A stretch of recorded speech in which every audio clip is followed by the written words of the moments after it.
Hey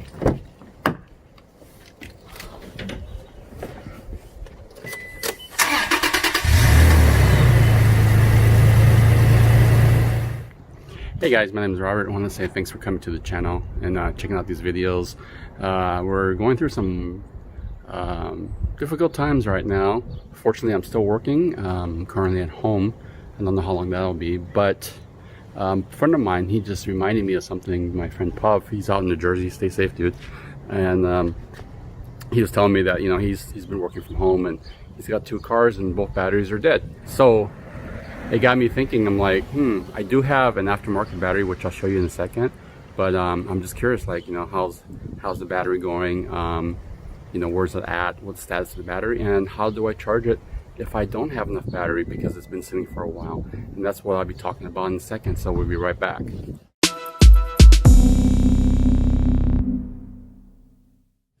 Alright guys, as you can see here, I don't have a stock battery. I have an Odyssey Extreme 31M Marine and PC, what is it? PC 2150 right here. I've had it for a while. It's been a really great battery. It's a heavy battery. It's about 80 pounds, so it's not easy to get in here. And I have my winch hooked up to it, and I have my Switch Pro that's hooked up to it. This is my DIY setup I could talk about later.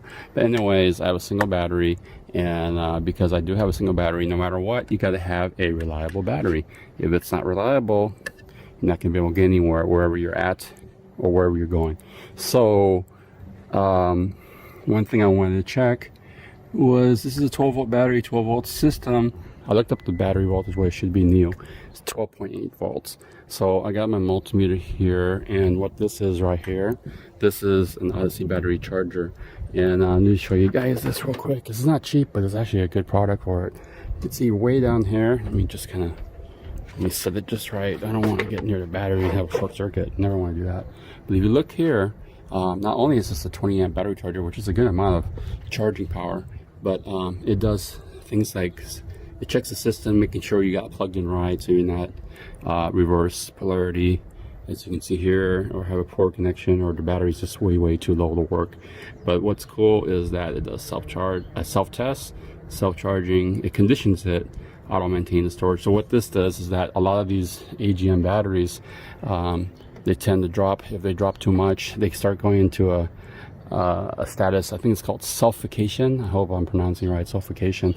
But basically the battery will not operate or charge properly unless it's conditioned properly. What I like about this charger is that if the battery goes into that, I don't even call it bad mode or sulfication, it will recondition it properly. This can also charge regular batteries, so this is not just for AGM setup. So if you have to have a regular battery, other cars in the family, etc., off-road vehicles, motorcycles, etc., you can go ahead and use this for all the 12 volt needs. Okay, going back to the battery. So what I want to do is, again, fully charged is 12.8 volts, and right now I need to see where it is at. Alright, so I got my trusty multimeter. If you don't know what a multimeter is, I usually call it a DMM, digital multimeter. And what that does is that it reads amperages, voltages, continuity. It depends on your settings. But usually what you want to do is obviously switch it on, make sure it's hooked up to the right probes. There might be 2 different probes, so look at your manuals for that depending on your model. I usually put on 12 volt DC because this is a DC system, and I'm putting in 20, so then black is negative, red is positive. Technically, if you switched it, you would just have a negative reading. It won't short circuit anything, but you generally want to do it properly so you get the right polarity. So let's go here. So this is the positive, here's the negative, 11.91 volts, 92 volts. So that is a little bit low. So what we want to do is definitely use the charger and get this up over 12 volts, 12.88 if we can, which is fully loaded. So if we're trying to promote social distancing, I do have a portable jump starter that works really well if I need to jump it, but that does not resolve the charging issues. A lot of people think, I'll just run the car for whatever time and it'll charge your battery, and it will to an extent, but you gotta think about it. The alternator was designed to power the system as well, and to make everything run as normal. not as a full charging, especially if the battery's low. So that's something to consider. You can't just assume you just run it and the battery's going to charge over a certain period of time just by running it. And also at idle, it runs at a lower voltage and amperage than it does while driving. So when you drive more, drive faster RPMs, it's going to charge more. It's a generator, so it's going to generate more while moving. Okay guys, so let's go ahead and plug in this guy right here, and we'll go from there.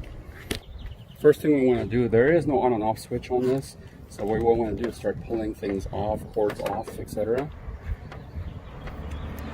Here. This is the 110 volt plug that we're going to do, the AC. And then now what we're going to do is detach the prongs for the charger.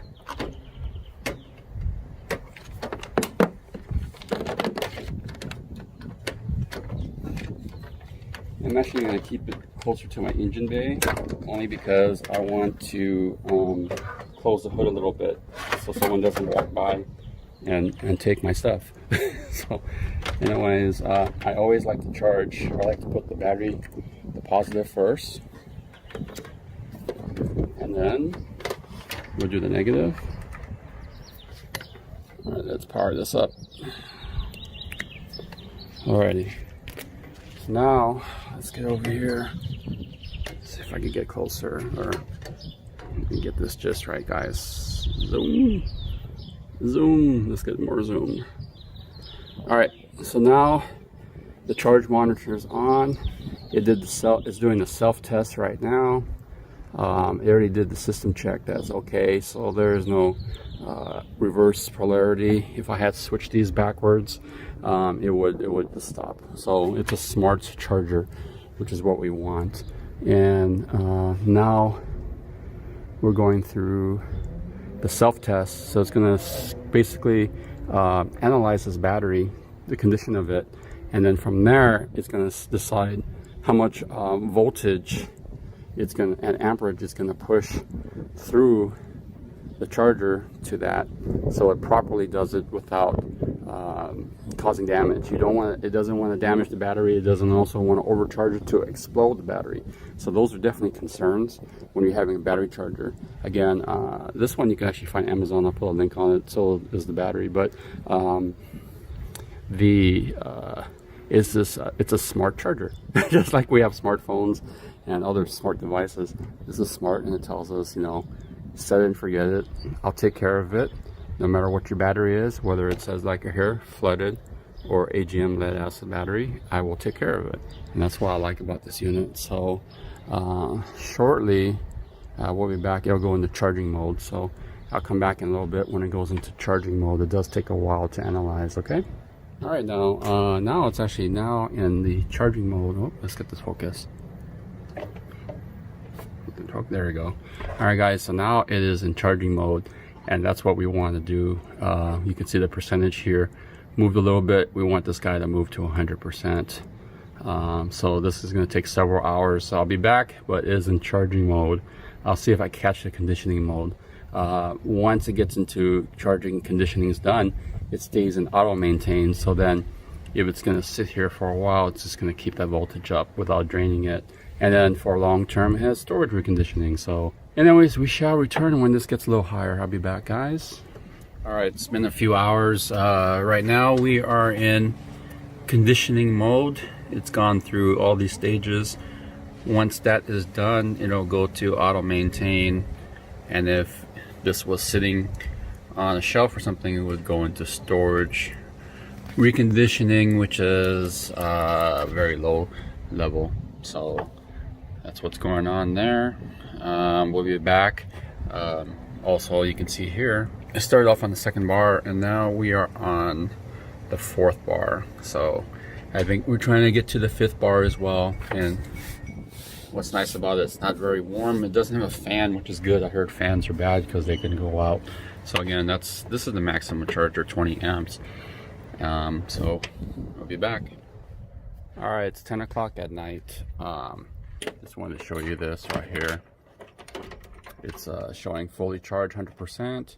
Auto maintain is on now because it's fully charged. If it was going to be long term, it will go into storage recondition.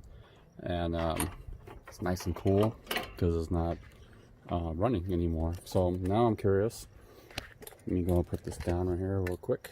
I'm gonna unplug the guy. So earlier it was 11.8. Let's check the voltage now. Hopefully you guys can see that. Yeah, you guys can see that. There we go.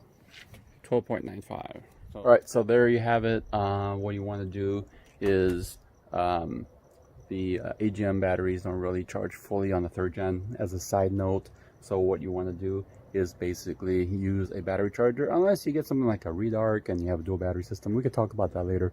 It ends up costing more money, so I'm not sure you want to do that. So this is like the better way of doing it, making sure you're fully charged. You want to check it pretty often, especially now since we're stay at home. So just remember to have your multimeter, your battery charger, and of course a good battery. All right guys, thanks for watching. Peace out.